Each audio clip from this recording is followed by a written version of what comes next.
Om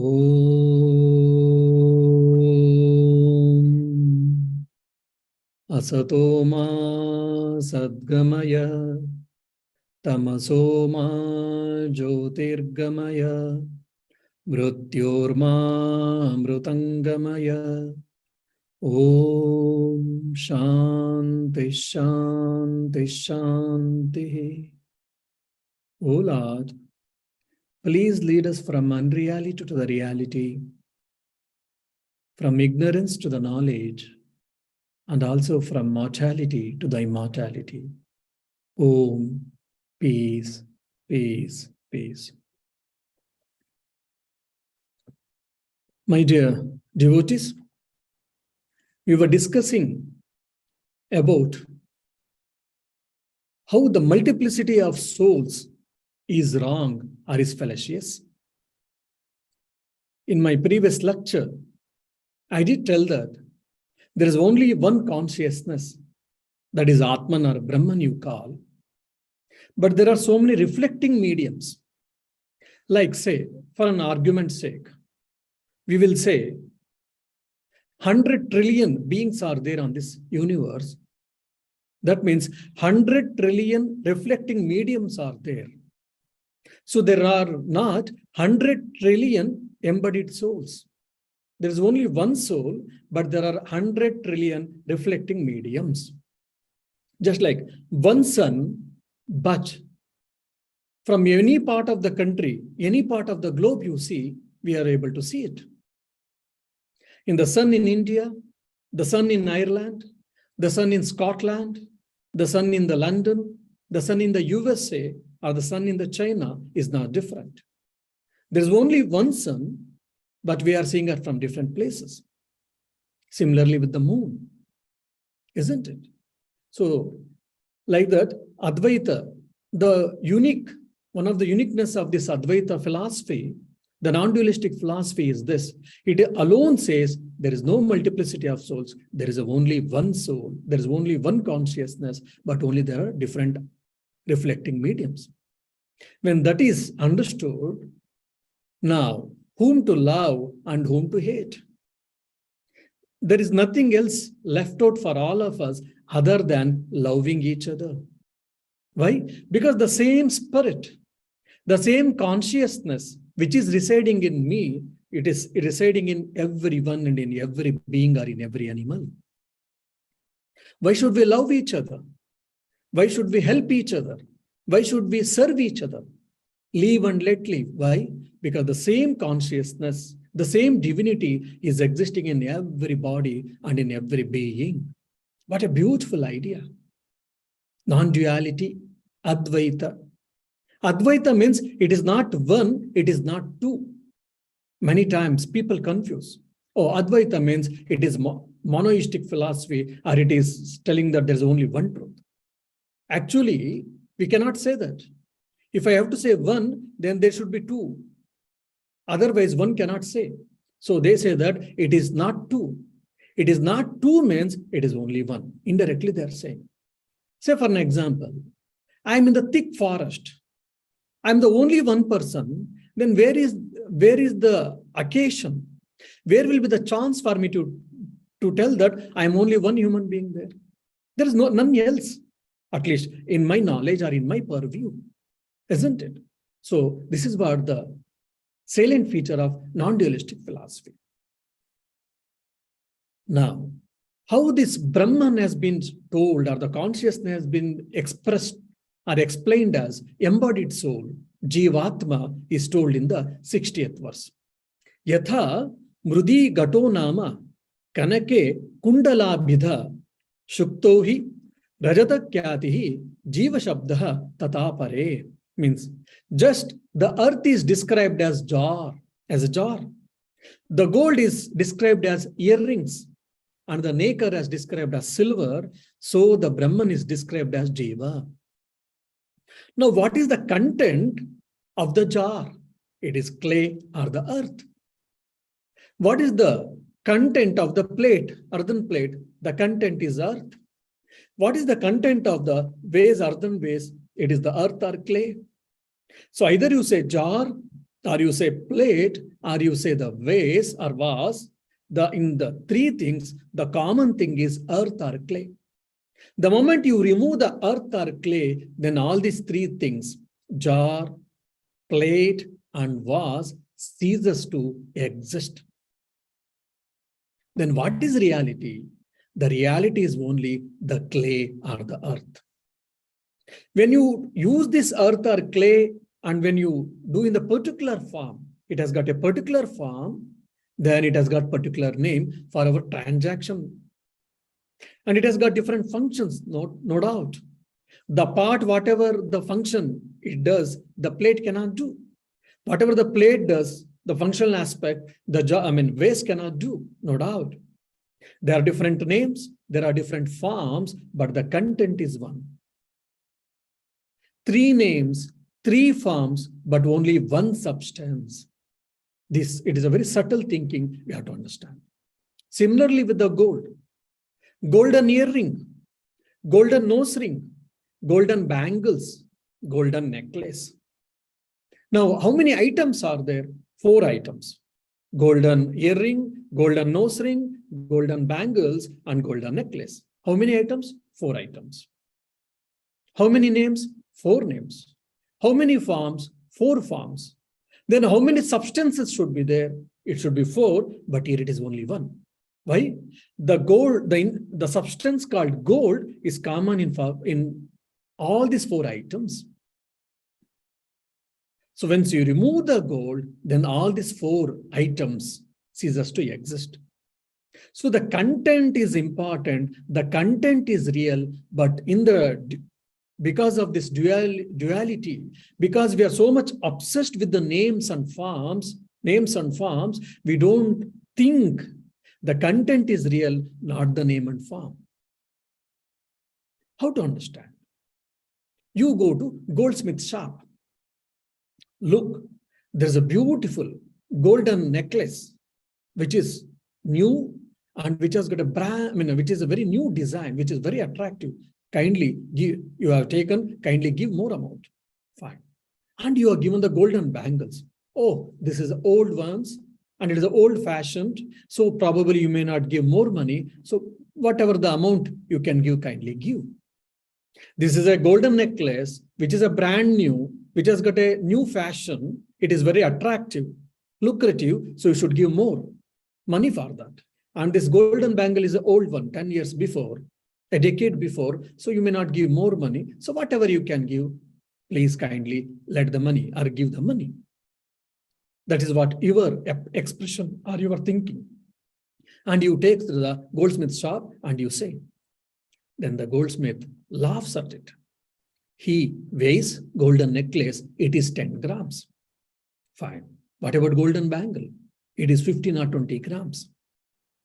Then he says, I will pay more for golden bangles, not the golden necklace. But golden bangle is the old ones. It is 10 years earlier. You can pay less, but golden necklace is the newer ones with the new fashion design. You should give more. Then the goldsmith says, my dear, it is not with the old or new. It is not with the design. It is with the content gold which weighs more. The golden bangle weighs more gold content, so I pay more for it, though it is old. Whereas the golden necklace, though it is a new, it has got a new design which is attractive, no doubt, but at the same time, it has got less content called gold, so I pay less. See, what was my perception or what is the goldsmith's perception? Things are same. There is no change in the golden necklace or in the golden bangles. But the perception between goldsmith and a common person, there's entirely different. Perception, entirely different, isn't it? That's what similarly, the Brahman is appearing as the Jiva. It is appearance, in fact, it is not, it has been transformed. Just like the gold substance is appearing as the golden necklace, golden bangle, golden earring, golden nose ring, that's all. So similarly, the Brahman is described as Jiva. When the Brahman is reflected in this physical body and subtle body or causal body. But we mistake that this body is real, but not the consciousness. Because of that consciousness only, this body has got some value, but we don't understand. For example, today, I think most of you might be knowing, Queen Elizabeth passed away just before, maybe sometime before we all heard. Queen Elizabeth. She's 96 years old, and she was one of the longest monarch, longest queen. And with all decoration, with all pomp and show, with all respect, her body will be taken care, no doubt. Whereas if any common civilian passes away, it will not be done to that extent, no doubt. But because it is a Queen Elizabeth's body, it doesn't mean that we should protect and we should keep it, we should maintain for 1 or 2 or 3 months. No. Because of her official position, with all great pomp and show, her body will be taken, no doubt. But still it is a body. It is a dead body. After some time, no one gives any value to that. Why? Because it gets rotten, it gets blotted, it gets rotten, and there will be a lot of problems. So we should finish it. We should bury in the ground. The whole body had that value. Why? Because of the Chetana, consciousness. But unfortunately, we leave this consciousness, or we forget about that consciousness. We give unnecessary value for the body. Just like a civilian was giving more value to the form, to the shape of the necklace and new one, but the goldsmith was giving importance for the content gold, not for the shape. So the Brahman is appearing as Jiva, but Brahman has not been transformed as Jiva, or the individual soul, or the embodied soul. And what is that nature of Brahman? It is Sat, absolute existence, eternal, eternity. Chit, absolute consciousness or awareness, and Ananda, absolute bliss. Every one of us want to be happy. Every one of us want to be blissful. But unfortunately, we are trying to find that happiness or bliss in this external world or in the empirical world. How much ever you try, you may get limited happiness, limited bliss, limited contentment. It cannot be complete. It cannot be eternal. By struggling, we will understand that happiness doesn't exist in the external world. It exists in me, and I am the source of happiness. So this internal changing to happen, we should study Advaita Vedanta, and on the lighter side, you people should listen to my Aparokshanubhuti class. To know the fact what is real and what is unreal. Just like I give a standard example. When we were small, 2 toys were brought. One color was black, the other color was green. Now, both toys are made of same material. It costs 10 euros, both each. And its size and its form, everything is similar except color. And my sister and myself, and we had quarreled for the green color doll. I want green color doll. I want green color doll. Parents might have told, grandparents might have told, my dear, it is either black doll or green color doll. It doesn't make any sense. It is doll. It is a toy. It is an instrument for play. Just play with that. Why do you get obsessed with the color? No, we want green doll. We might have cried. We might have shouted. Even we might have quarreled each other. We might have got scoldings from elders, but we would have fought for that green colored doll most of the time. But the same brother and sister, when they grew up after 15, 20 years or 25 years, if the similar incident is happened in their house, they see and they remember their memories and they feel laughing. There is no change in the toy, in the black toy and green toy, but only the change has happened in these 2 people. Why? Because they have grown up and their intellectual growth also has happened. They now understand there is only change in color, but not in the substance or in the worth of it.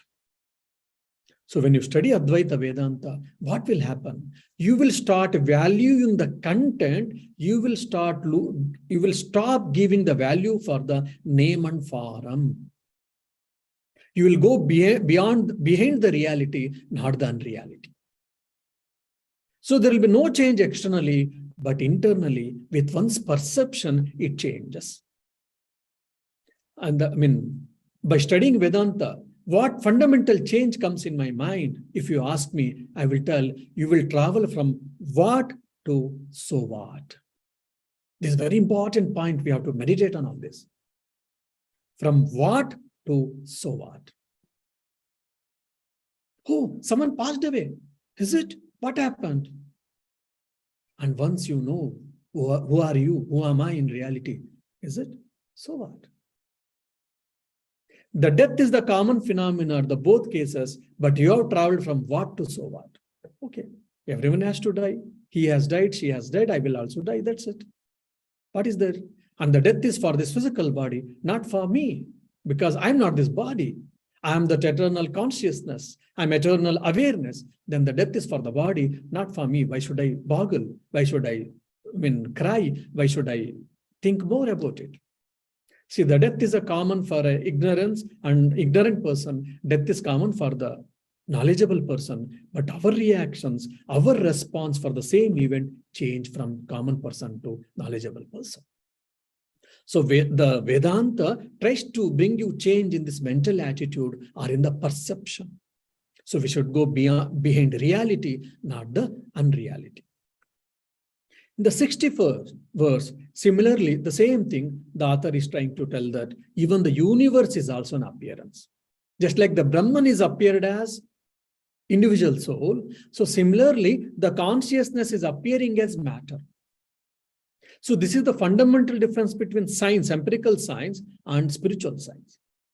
In the empirical science, everything they try to bring to matter, even the life or everything is cell and everything they try to bring into the matter. Whereas the spiritual science, that is Vedanta, even the matter they try to bring to consciousness. The matter has emerged from consciousness. The spiritual science says, empirical science saying that even the consciousness is the product of matter, which is irrational. Whereas the matter has come from consciousness, it is rational. How to understand? Just for an example, the condensed form of energy is matter. Today science has accepted. And that energy we told thousands of years before in the Upanishads as a prana. And the prana also has come from consciousness. That stage, that development has to happen in the empirical science. Yathaiva vyomni nilatvam yatha neeram marusthale purushaha tvam yatastano tad vishvam chidatmani. Just as blueness in the sky, water in the mirage, and a human figure in the post are nothing but illusory, so also the universe in the Atman is illusory. Now, initially, if you see how this Vedantic thinking started, we said God exists, individual soul exists, and the world exists. Yes. And what's the nature of the God? We explained. What's the nature of individual, including three bodies, all these things was explained. And how this world came into existence, that is from Panchikarana Tattva. Space, air, water, earth, fire, from this permutation combination, this whole universe came into existence. We all explained.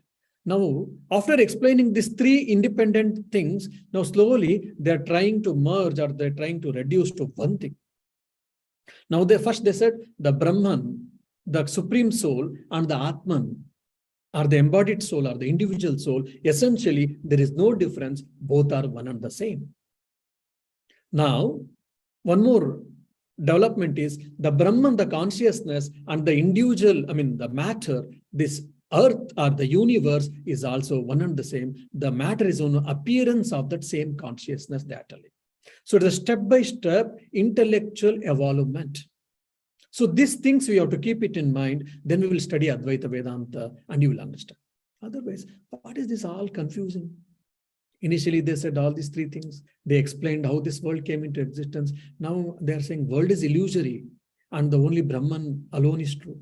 If that is the case, they could have said at the beginning itself. Why did they took so much time of us and of themselves?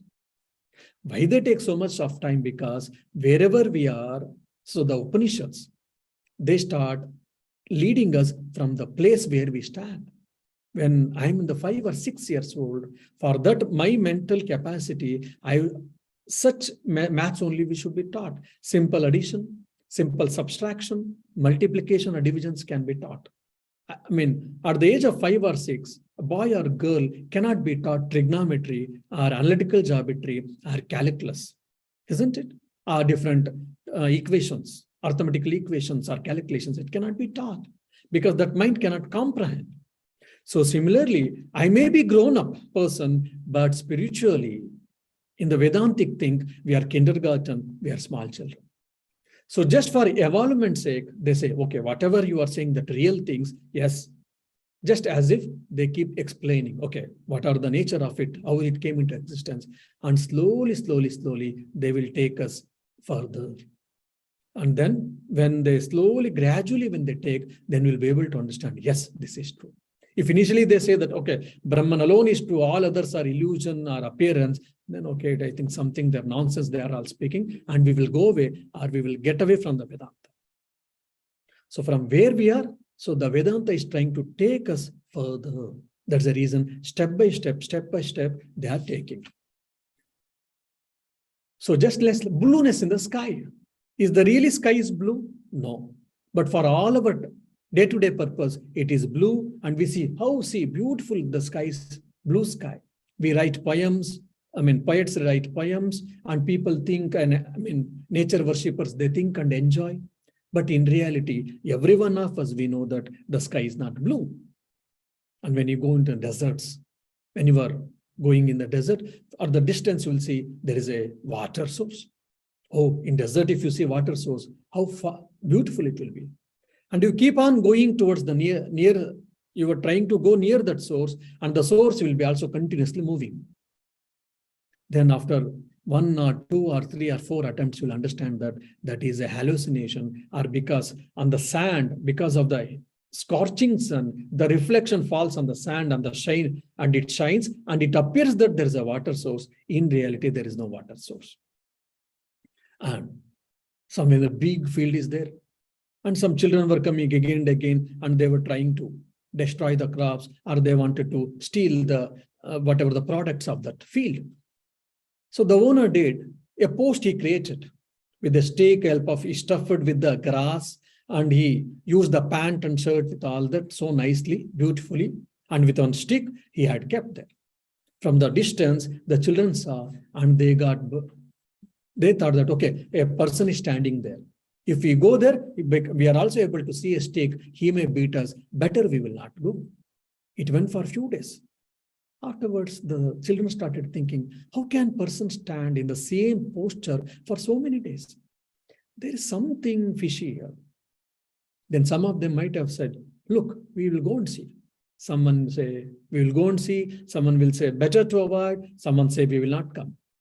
So like discussions happen, some of them, they go slowly nearby, and they will understand, oh, just it is a post. In reality, there is no man. So similarly,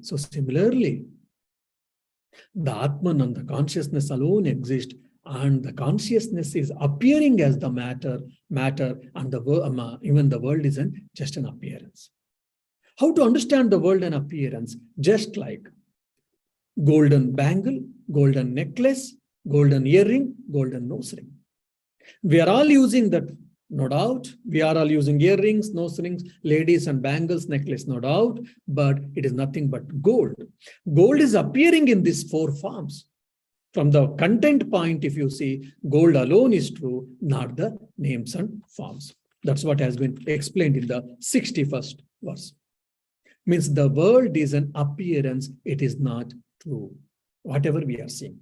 And then one more example, we can say that dusk. I will tell you, or you will tell me, see Swamiji, there's a beautiful dusk. I say, where is the dusk? Then Dharmat say, Swamiji, look here, there is a dusk here. I say, where is the dusk? Swamiji, in front of you is there, and are you not able to see? I say, oh no, there is a wood. There is a piece of wood. What? Yes, of course, the wooden dusk is made up of wood, no doubt, but it is a dusk. I say, yes, the wood has been cut in a particular shape and in particular form. It has got a particular form, and you have given a name dusk, but it is only a wood. Now, if I cut it and if I make a small plank with the 4 legs, then I say it is a stool. Isn't it? Yes. So the wood is a common factor there. The wood is the content. The wood is the substance. Based on its name and based on its form and its functional aspect, we give different names. So similarly, the Atman, the consciousness, when it is seen with this mind or with the time and space causation, it is seen as a world. Just like I was wearing a cooling glass. When I go out, it was little hazy. Or when I'm using the green goggles, then the whole world looks green for me. If I use the yellow tinted glasses goggles, then the whole world looks yellow for me. The world is as it is, but because the goggles, which colored goggles I'm using, the world is appearing. So similarly, the consciousness, the Brahman or the Atman is seen in this time and space goggles, then it is appearing as the word for you. Once you remove this time and space causation, you'll be able to understand what is that Brahman or the absolute truth of the consciousness. So it is just an appearance. So don't get carried over. How? Wooden desk, wooden table, wooden chair, wooden plate. Yes, fine. But among all these things, the wood content is the true, but not the name and form. And also, how to understand this? Say, for an example, in the Vedanta itself, they say, from the space, Akasha, air comes. From the air, water comes. Fire comes. From the fire, water comes. From the water, earth comes. Now, if you see water and fire, they're opposite, but still it is possible. And from space, you see space everywhere. Yes, there is a space, so much space in and around me. Yes, from the space, air comes into existence, means how to believe. It is beyond imagination, but it is a fact. So like that, many times we are not able to understand. Once our mind becomes sensitive, when our mind goes to the particular level, then only we can understand these suprasensual truths are great truths. In the next thing, he takes some other examples and is trying to tell the Jagat Mithyatva. Means the world is an appearance or it is just mere illusion. It is not reality. Yata taranga kallolaihi jalameva spuratyalam patra rupena tamramhi brahmandogaihi tata atmata. Means just as it is water that appears as ripples and waves, again, the copper is appearing in the form of vessel. So the Atman is appearing as the whole universe. Oh, look, such beautiful waves are there. What terrible waves are in the Atlantic Ocean or Pacific Ocean. Fine. Terrible waves arose. And after some time, it got subsided. So much ripples are there in particular place. So nice. Bubbles. Water bubbles. Fine. Water bubbles came from where? From the water body. And where it went, it died out in the water body. The source for the water bubbles was water, and the end, where it died out, in the water. Now, the same water with the mix of air, probably the water bubbles was rising. The water has taken the particular circular forms, then you called by the name called water bubble. Then the water and water bubble are both are one and the same or different. They are one and the same. Just like water and ice, both are one and the same or two different. Both are one and the same. Only the state is different. Water is in the liquid state and the ice is the solid state. When the water is condensed, it becomes ice. When the ice melts, it becomes water. Similarly, copper. I use the copper substance material and makes a copper vessel. Now, copper and copper vessel, both are one and the same, are different. Both are one and the same. Only copper has given the particular shape and we have given particular name for functional thing and for transactions. That's all. So also the Atman is appearing as this whole world. That's all, my dear. So why we give all these examples, we should understand how the Atman is appearing in the world. Just like water is appearing as a wave, Copper is appearing as a vessel, copper vessel. So Atman is appearing as the world. We should not think that Atman is also an object like water, like copper. No. Atman is the consciousness, pure awareness, pure consciousness. It is a subject, it is never object. That is the reason we cannot pinpointedly show, look, here is an Atman. I can show, look, there is a laptop. Look, there is a earth, clay. Or look, there is a water. Look, there is a mountain. Look, there is a tree. Look, there is an atom. Look, there is an amoeba. It is microscopic. With the help of microscope, we can see. Never mind. But look, there is an Atman. I cannot pinpointedly show. Why? Because it is not an object, it is a subject. When it is a subject, it is a matter of experience. I cannot show that, look, there is a mathematics. I can write mathematics problems, mathematics equations. I cannot show this is mathematics actually. Why? Because the mathematics is a concept, it is a knowledge. The knowledge can happen only in the mind, it is not outside. That's why Swami Vivekananda says, knowledge is internal in nature. No knowledge comes from outside. All the external things and external people, they are only, a chance just to remember, to remind the knowledge which is inside. What a beautiful concept this is. And then why some persons are knowledgeable and some persons are ignorant? Swami Vivekananda says, the knowledgeable persons means they have tried much, they have put struggles or they have put efforts to remove the layer of ignorance. And the such person has not tried, not struggled to remove the thick veil of ignorance, which is covering his mind. Means if you want to become an Albert Einstein, if I would like to become Albert Einstein, I can become. Why? Because that knowledge is there in my mind also. He struggled in this life and the past lives. That's why he became. Now, I have not struggled in that particular area, in that particular way. So I have not become Albert Einstein. What a beautiful concept, isn't it? The same idea, again, is explained like the Brahman or the consciousness is appearing as the matter or appearing as the world. The same idea has been told in the 64th verse also. Now you may get question. Swamiji, once he has told, or with the help of 2 verses, he has already explained, why is he continuing? We had a free time, I think. Adi Shankaracharya had a very free time. That's why he has written all these verses, so many verses of the same idea. Or does he think that we are jobless, we don't have anything, so we keep on hearing and he was keep on writing? No. Then why is he repeating? Because how much ever we listen, it is not easy to comprehend. Even if we are able to comprehend, it is not that to get conviction. Even if we get a conviction, it is not that easy to be a matter of experience, which is very subtle.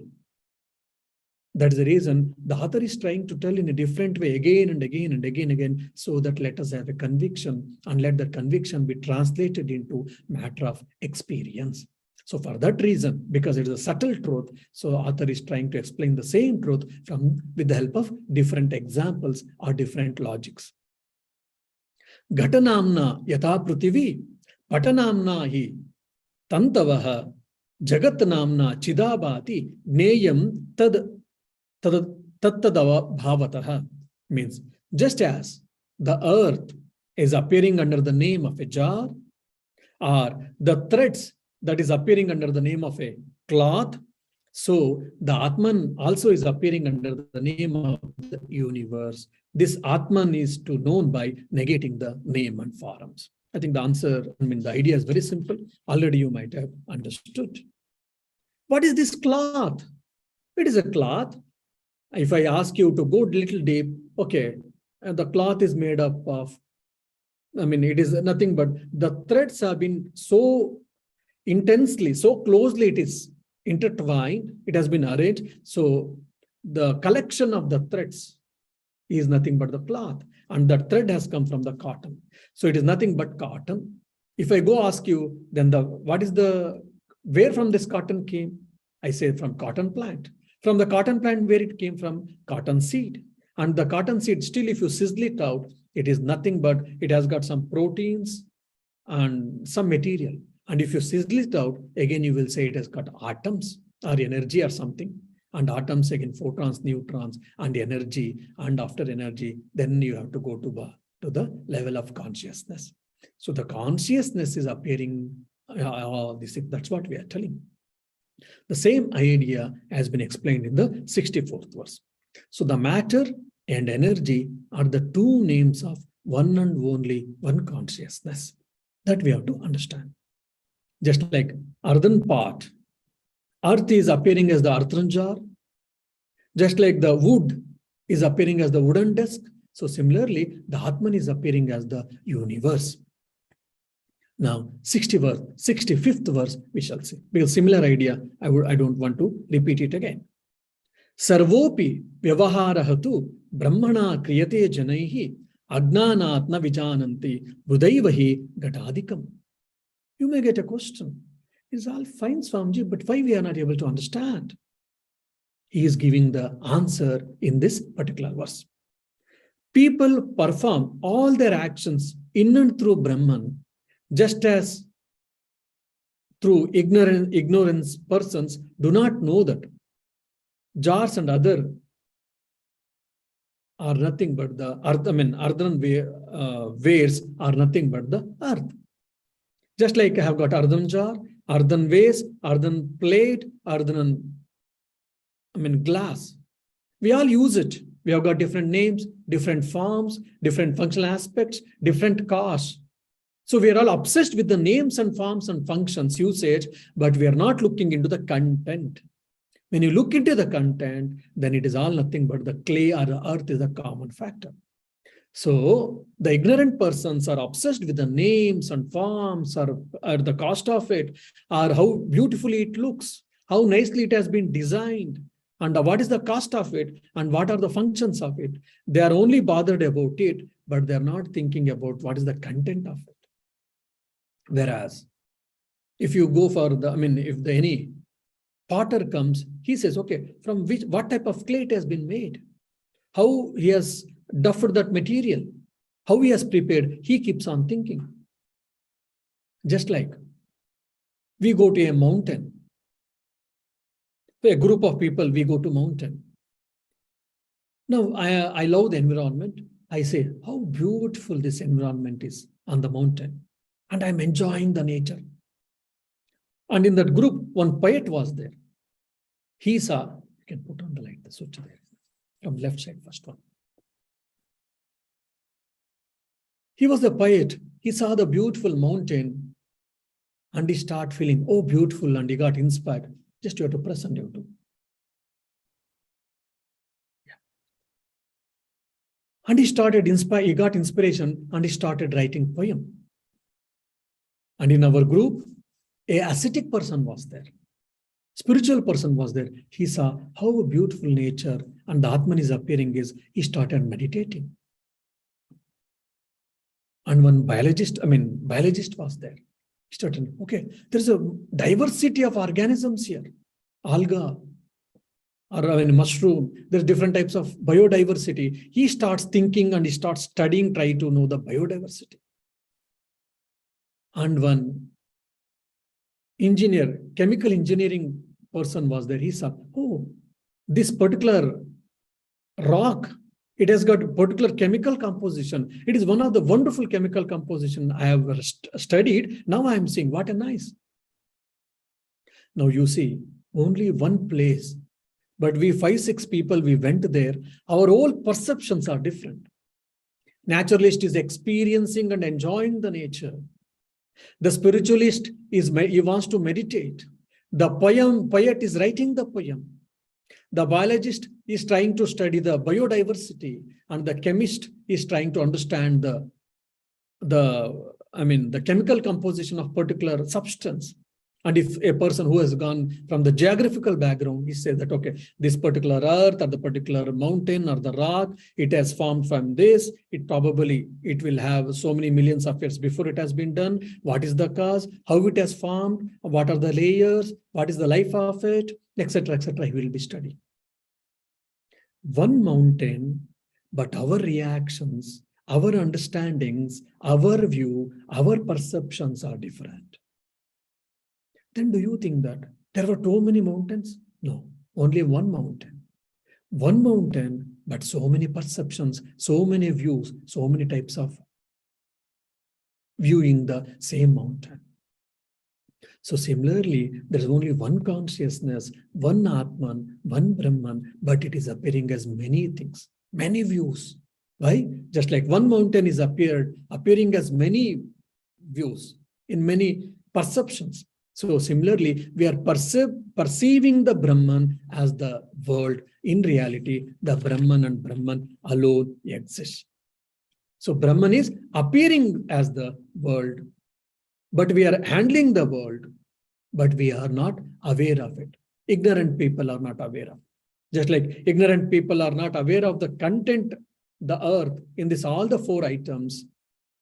So they're obsessed with the name and form. Similarly, in this multiple reality, appearing multiple reality called earth or in the universe, we are not bothered about the real content, reality behind all these things. That is what existence, consciousness are bliss. That is what Atman or Brahman. Just like I will give one more example, like wave. There are smaller waves, there are bigger waves, there are medium waves. Fine, but all the three types of waves, what is common? Wave. And still, if you ask me to go down, or if I ask you to go down, go deep into that, then you say water. Water is appearing as a small wave. Water is appearing as middle-sized wave. Water is appearing as the huge, big wave. Only we are obsessed with the name and forms. We are not bothered about the content called water. So first I say that, okay, there are beautiful waves, beautiful three types of waves. Yes, Swamiji, we are able to perceive. Then I say, there are three types of waves. Three types of waves, yeah, smaller, middle, and fine. Then I say, water is appearing as these waves. Oh, yes, water is appearing as these waves, fine. And I say, water alone exists, the waves are just, it is an appearance. So first I said three waves, three types of waves. Then I said only wave has got three types. Then I said water has got what it is. The water is appearing in this form, I said. Then finally I said water alone exists. All these three things are appearance. So this is what Advaita is doing. Means yes, the world exists and world came into existence. How? They all told that theory. And afterwards they started negating that the water is appearing as all these things. So this is called imposition, superimposition and desuperimposition. That is Adhyaropa Apavada. Yes, Dermot. Could you explain then, like, I'm confused, then the personhood of God, is that like, how does that fit into the oneness of Brahman? Because like you were saying, prophets are incarnations. Yes, but are they really are they appearances from absolute consciousness? Yeah, a good question. Thank you, Dermot. So his question is, now there are prophets, there are incarnations, avatara, which we see in Sanatana Dharma, Hinduism. Then are they also appearance? From final truth, if you see, yes, they're big bubbles, big waves, like in the ocean called Sachidananda. If you take it as a ocean, there are beautiful, very terrible, big waves, isn't it? Yes. So the incarnations and the prophets, great saints, the incarnations especially, they are the big waves. Then who am I? You are also part of that same ocean. Then what is the size of my wave? You are small, tiny wave. You are the small, tiny wave, and the saints are little bigger, prophets are much bigger, and the incarnations, you can say, they are huge waves. Huge waves of what? Of that same reality called Satchitananda. You are also from the same reality, Satchidananda, and they are also of the same Satchidananda, but only there is a difference in size, that's all. Essentially, there is no difference between you and Sri Ramakrishna. Why? Sri Ramakrishna also, essentially, Satchidananda, you are also Satchidananda, but the difference is between the amount of wave strength, that's all. Is it clear, Dermot? Yeah, it's just that like then the sort of, I'm just wondering about then the personhood of God, if you know what I mean. Is that then for some reason, I'm not thinking logically, but for some reason then I'm thinking, well, the personhood of God then is sort of temporal in a way. I don't know why, but I'm connecting that to time, you know, even for however long the incarnation may Yeah, probably stay. I'll give you an example. I will understand. Yes. Now, when did Sri Ramakrishna born? Sri Ramakrishna is all incarnation. We all know that we worship him as a god. One of the greatest incarnation as put by Swami Vivekananda. When did Sri Ramakrishna took his birth? In 1836. And when he passed away, when he left 18 his mortal coil? 1886. Oh, that means God has got birth and God has got death. God is eternal, isn't it? Yes. But in here we are seeing God has got a date of birth and date of death. Then how can you say that he's a God? Means the God has descended in this form of this body. Just like human body, like you and like me, he also had the date of birth and date of death. This date of birth and date of death, it was only for the body called named Sri Ramakrishna, but not for the Ramakrishna reality. Okay, the reality was in that particular form, it was reflected. The reality was named as a Ramakrishna. Ramakrishna took the form, descended in this particular form, in that particular form. When he came into existence, it was 1836. When he passed away, 1886, no doubt. But for the physical body, it was date of birth and death was there. But as a reality, as that Parabrahma, or as the supreme consciousness, there is no birth and there is no death. That's why we say that Sri Ramakrishna is eternal. That's why we don't observe his death day. Why? Sri Ramakrishna even is living. In physical form, no, in the form of consciousness. That's why even when we pray today, oh God, I am under difficulties. Can you save me? Can you protect me? When I pray sincerely, my prayers are answered. If he's a died person, how can he answer my prayer? He has left his mortal coil, no doubt. His mortal coil is no more existing, no doubt. But as a spirit, as that Parabrahman, he is ever existing. That's why my prayers are answered. That's why he's showing the path even today for you or for me. That's why he's able to guide me or you even today. For example, Rama, 10,000, 25,000 or 50,000 years before he existed, even today people are able to see him. How? Because as the consciousness principle. Do you understand, Dharmat? Yeah, I'd have to think a bit about it. It's like it seems to me then that the personhood of, you know, of an avatar is more really for want of a better, you know, for a particular time and place. It's a modulation that speaks. It's absolute consciousness. It modulated for a particular time and place to enter into appearance, and that's the best. Okay, yeah. And also we can give an example like if I am the small pond, the God can be compared. I mean, the Avatar Purusha can be compared to the huge. That us who are believing in the world, who are believing in parents. Huge lake. Yeah. The content of the pond and the content of the lake, if you see, both are one and the same, called water. But in the pond, probably there is say 100 liters of water. But in the lake, there are thousands of liters of water, because it's a huge lake, isn't it? Yeah. So, but water content from that point, from the substance point of view, both are one and the same. But when the quantity, if you see, it is different. So that's what we can say. What is the difference between me, individual soul, and the incarnation? If you say, yes, from the quantity point of view, not from the quality point of view. From this, we can understand, Aham Brahmasmi or Tattvamasi. You are that. Yeah. Yeah. Okay, then Dharmat has started the questions. I was answering fine. Then any other questions are there? Then otherwise we can end the topic. Swamiji, I have a question. Yeah, please go ahead. I'd like to ask, does Brahman care about individuals? So does the ocean care about how the waves are doing, or is it an impersonal consciousness? Yes, fine. If you see, does ocean bothers about its waves? No, that's what I'd say. Because, and is it really, essentially there's a difference between ocean and waves?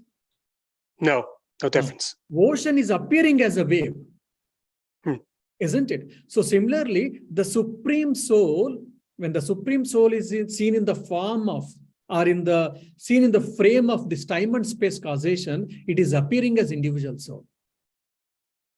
Otherwise, essentially, if you see from the content point of view, from the substance point of view, in the Supreme Consciousness and the individual consciousness, there is no change. There is no difference at all. So why are avatars sent down if it doesn't care? And why are prayers answered then? Oh, no, it is not that they don't care. It doesn't mean, I don't mean that. You asked whether both are one and the same. Yes, both are one and the same. Now, you ask, okay, then why did avatars came into existence or descended? Then they say, the avatars come or descend on the earth to help the mankind. So you're saying Brahman is personal. It cares. The ocean cares about the waves. You know what I mean? Okay. It's not impersonal. Why? Fine. Brahman is personal and as well as impersonal, both. Okay. Can you explain that a little bit more? Yeah, I will tell you. Now the ocean. If you see the ocean, first comes into your picture is waves, isn't it? Then I say, fine, ocean has got waves, no doubt. Can you think a little more deeply? Yeah, there is a huge amount of water. Everywhere there is a water and there are waves. Fine. At some point, some places, because of due to very bad, very cold, like Arctica, Antarctica, the water in the ocean has been solidified. Isn't it? Yes. Now, the water has been solidified and which we call ice or icebergs. Is the iceberg is different from the water of the ocean or both are one and the same? Same. Then if for the water, does it have any shape? No, it doesn't have any shape. Does it have got any color? No, just say. But whereas the iceberg of the same ocean, has it got color? Yes. White color. Has it got shape? Yes. Fine. Now, the iceberg and the water, both are one and the same or different? Same. And you said, see, your logic. You said water doesn't have the color, water doesn't have the form, shape, and you were saying the water and the icebergs are one and the same, there are no different, but at the same time you are telling water doesn't have color and the form, and the ice has got the color and form. Both are contradictory. How do you explain? Oh, the water has been condensed and it is a form, it has got a form. That's all, Swamiji. So similarly, the Brahman is impersonal, just like water. And to help the humankind, to help the mankind, to lift us, he has taken the shape just like ice.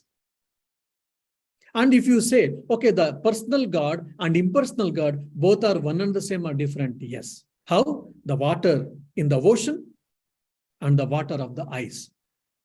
Ocean and the ice both are one and the same, but only when it has been condensed because of temperature, low temperature, it has taken the form of ice, that's all. Is it like, Swami, that the divine, the dreamer is dreaming that he's suffering and and in the dream, to the dreamer, his suffering is totally real. Yes. But so let's say Brahman enters the dream to relieve the sufferer of his suffering. Yes. Even though the suffering is really only in appearance and consciousness. You are right. The same question was asked by a devotee to Sri Ramakrishna, Master. Master, you say that it is all the play of the God, play of the Lord, but we are suffering. It might be play for the Lord, fine. It is all Lord's play, you say that, but I am suffering. Why should I suffer for Lord's play? Yeah. And Master asks, who are you? Yeah. I am that same Brahman. Then if there is no difference between you and that Brahman, then where is the suffering? Yes, there is a suffering exists, no doubt, because of the ignorance. Once the ignorance is removed, then there's no suffering for you. You will be the happiest person. That's why we have to study Vedanta, and you have to attend my Aparokshanubhuti lectures. Yeah. Thank you, Swami. Yeah. I have one more question, Swami. Hopefully, Yeah, we've enough time for this. No, welcome. Can you talk about the differences in view of the ultimate reality between something like Advaita Vedanta and something like Kashmir Shaivism? So in Kashmir Shaivism, they talk about Shiva and Shakti, pure energy, but they say Shakti is real. Yeah. Can you explain a little bit about that? See, in the Vedanta, what the Vedanta says, there's only one truth. Like it is omniscient, omnipresent, and omnipotent, and the Brahman, whatever is there, it has got only one thing. Now, the Kashmir Shaivism is also a shade of Advaitism, non-dualistic philosophy. But that same spirit or the same supreme Brahman, supreme consciousness is appearing as two real. I mean, whatever I have got limited knowledge, based on that limited knowledge of Kashmir Advaita Shaivism, I am telling. So that same spirit or the same supreme Brahman, the same supreme truth is appearing as the two realities called Shiva and the Parvati. But again, both are one and the same. Yes, essentially, from the content portion, both are one and the same, but they are the two realities. So Correct we me see if I'm only wrong. one reality, but they are saying one, the Supreme Brahman is appearing as Shiva and Parvati, and Shiva and Shakti.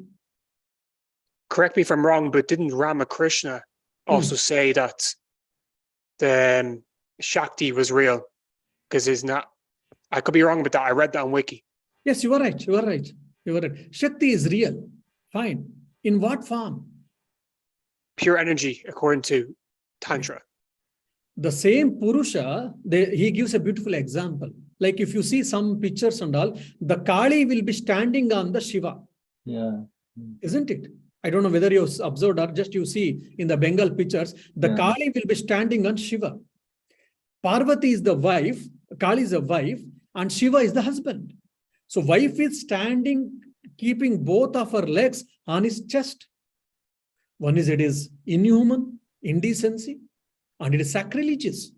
How the wife is standing on the husband body, it is sacrilegious.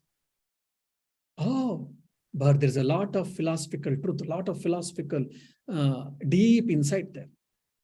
The Supreme Brahman, when it is dormant, when it is not doing any work, the creation, the maintenance, and the dissolving, it is called Ishvara.